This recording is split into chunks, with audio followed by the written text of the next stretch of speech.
Hey everyone, welcome back and happy Wednesday. All right, guys. Well, we have the Real Housewives of Orange County tonight. And of course, we'll be back tomorrow for a full recap. In the meantime, we have Jax Taylor threatening to blackmail Randall Emmett, Lala Kent, who's exposing the hell out of the financial situation that was going on with this podcast and Randall Emmett. And then, of course, we have Nema from Shahs of Sunset, now giving us a very uncomfortable situation, copping to a blind item, if you will. So before we jump in, you guys know how this works. If you haven't already, go ahead, smash that like button. If you're not subscribed, get subscribed. Do all the YouTube things, and let's jump right in. It's time for all your binge-worthy pop culture news. Welcome to Up and Adam.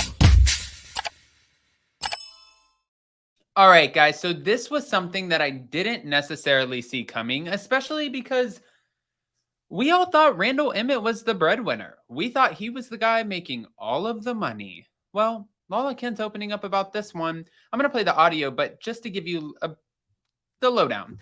Lala Kent was forced to be Randall Emmett's sugar mama for months after kicking the movie producer off of her Give Them Lala podcast. She dropped the bombshell about her financial drama with her ex-fiance, and she appeared on Jax Taylor and Brittany Cartwright's When Reality Hits podcast, where she revealed that she had to pay Randall for months after kicking him off of her podcast after they split in 2021. Before diving into her money woes with Randall, Lala apologized for the fact that her ex still owes Jax money. Back in May, Jax revealed that Randall Emmett owes him around $100,000. According to Jax, he allegedly gave Randall $100,000 as an investment into one of his film projects as a way to make extra money since he's no longer on reality TV. And he needs to provide for his family, which includes his wife, Brittany, and their 2-year-old son, Cruz. Then earlier this month, Jax told his and Brittany's podcast listeners that Randall has still not paid him back or returned any of his lawyer's emails. He explained, "I'm getting to that point that I'm going to have to post this on social media or take it to the LA Times. It's a lot of money, and I'm not a corporation. I'm a family guy, and that money means a lot to me." This is kind of the problem too. It's like it makes you not want to, like literally, you don't want to trust anyone at this point. Like you can't even trust this guy who has the fancy home in Bel Air and has these movie producer credits like The Irishman and is working with Robert De Niro and people like you can't even trust him. This is kind of wild to me that even that is a situation. So now Jax is probably going to take the 50 Cent route.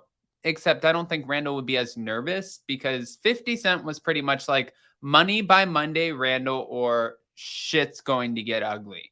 Whereas like Jax would more be like, Randall, I want my money and you know what you did, Randall, and I want it now or else I'm going to go on Twitter. You want me to go on Twitter? I didn't think you wanted me to go on Twitter. Hold on. Keeps going. I don't know what to do at this point. I'm sorry that you haven't been paid, but I'm thrilled because I no longer have to pay him for my podcast.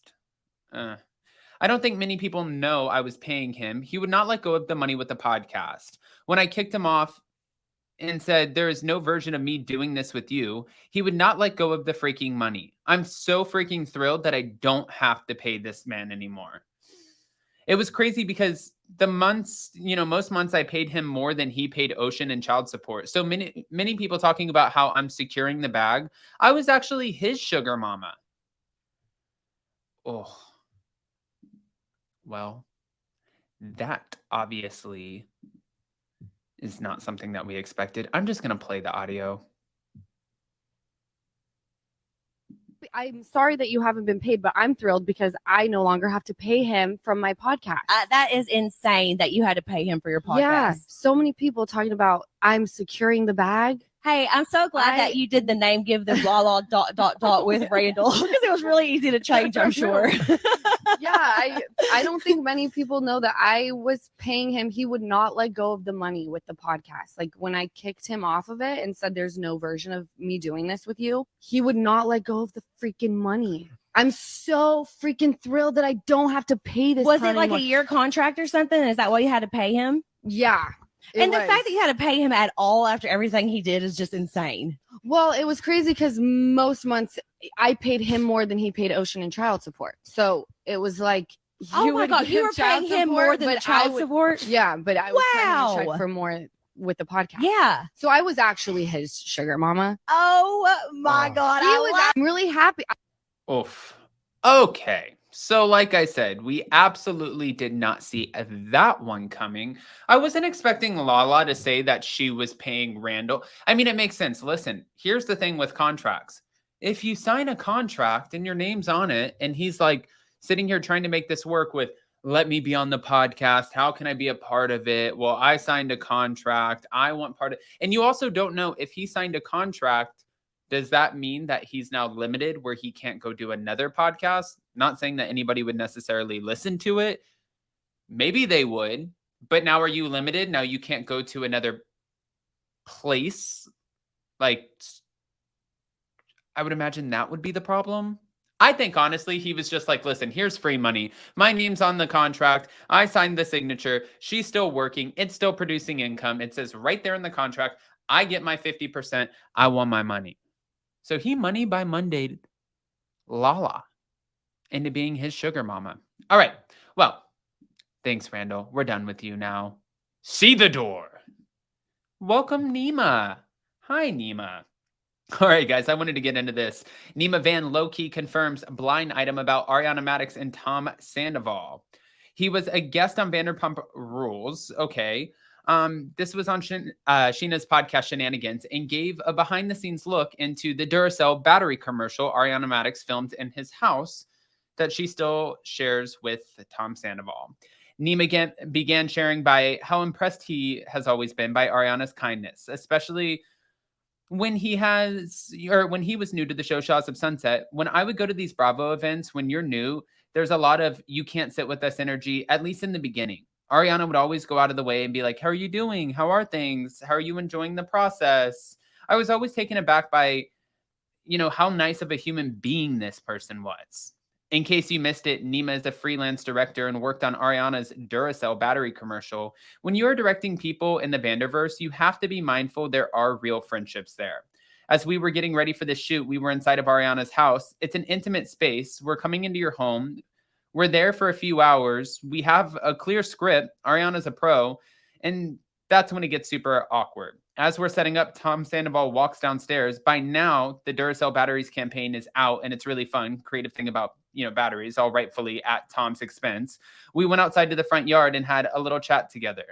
Nema said the conversation was with the worm with the mustache. What he said it was fine, but considering the not so blind item that was exposed by Dumois, it doesn't seem like Sandoval was fine at all. The anonymous tip declared Sandoval is still throwing a temper tantrum over everything Ariana is doing and all the support she is getting. He is not wanting her to film in the house anymore, especially for any of the commercial deals that she's signed for. This is what he said. I'm just going to go ahead and play the clip. Hold on. Here we go. She was always so nice to me. Like when I would go to these Bravo events, there's a lot of like when you're new, there's a lot of like you can't sit with us energy, at least in the beginning, And Ariana from day one, every time I met her, and that might have been built around you. Like she knew we were cool. So like, no, that's just how she is no matter what. Cool. So it was like, she would always come out of her way and be like, how are you doing? Like, how are things? Like, how are you enjoying the process? And I was always like taken back by like how nice of a human being this person was. So yeah, it was nice. But when you are directing people in the Vanderverse? Vanderverse. Yeah. Vanderverse.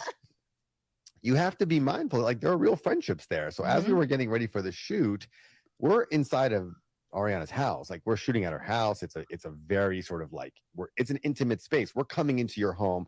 We're there for a few hours. We have a clear script. Ariana's a pro. And like as we're setting up, like Tom Sandoval just like walks down the stairs. And by now the campaign is out, and it's a really fun, creative thing about the batteries, right? Know. And so we went outside of the front. Okay, so again, that's where he says he goes outside and he starts talking to the worm with a mustache. Guys, I don't want to just give you this information and not ask your opinions. So go ahead and comment below. Let us know what you think. And more importantly, before you go, don't forget to smash that like button, show some love, and we'll see you, well, in a little bit. Bye, guys. Love you.